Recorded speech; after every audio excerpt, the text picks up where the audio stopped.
Welcome to Voodoo Whiskey Gaming, and this is not a late review. This is me just talking about the Resident Evil Village demo. I know they have another demo coming out a little bit later this month, but I wanted to talk about this one because it's the first game that I have played that really used the PS5 to its not quite full advantage. But we will start out, you play as Ethan in a village, and calling it a village right now is a little bit too kind. I think there's like a total of like 3 houses that you see. But you are exploring and looking for Rose, because we all already kind of know that from the trailers, and you run into a couple of the werewolves. But I'm gonna say from, I guess I'll get into that later. But, you know, it's a demo, not a ton of story. It was mostly gameplay elements that you got to experience. And, like, what we do know of the story, really, this didn't shed any new light or anything like that. As for the audio, I think the audio is very good in this game. I think overall the voice acting is well done. I'm just not 100% on it. I guess I would need to hear a lot more than I did from just this demo. But I did enjoy the music and I did enjoy the sound effects. I think those were both very well done. Now let's get into the gameplay mechanics and whatnot. And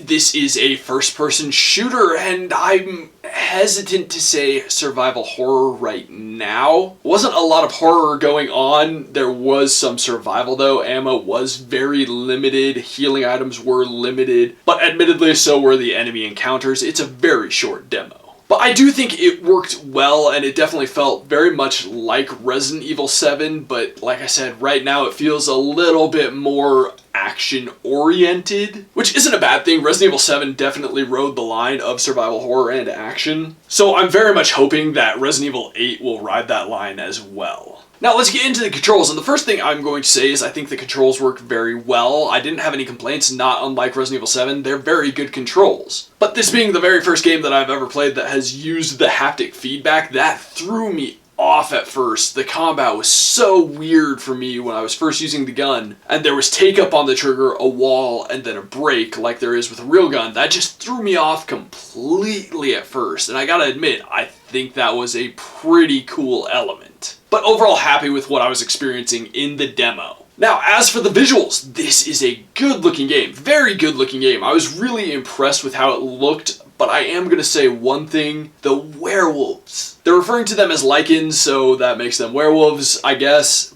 But the thing that really threw me off on that was they don't look very werewolfish. I mean, they look cool, they look like they're going to kill you, they look awful, and so on, but werewolf is not really the vibe I was getting from them. They're super hairy dudes, yes, but maybe I just need to see more to really get that vibe, but as of right now, not getting the vibe off of the few enemies I did face off with. But I do think the, like, ye olde European village look, I mean, they pulled it off well. I think that looks very good. I really am curious to see more of the environment. I want to see more because there is this really neat aesthetic to it. So to wrap this up, I think the demo did a really good job of getting me more interested. I do wish they had teased just a little bit more with the story, because right now, I mean, we all know about the same thing about the story, and I'm not sure where it's going, and obviously I'm curious, but the demo didn't do anything to enhance that curiosity. Since it's only a demo, I can't really say I'm recommending it, but I can say that it did get me more interested in the game. As always, thanks for watching. If you enjoyed the video, please hit that like button, and if you like what I'm doing in general, share and subscribe.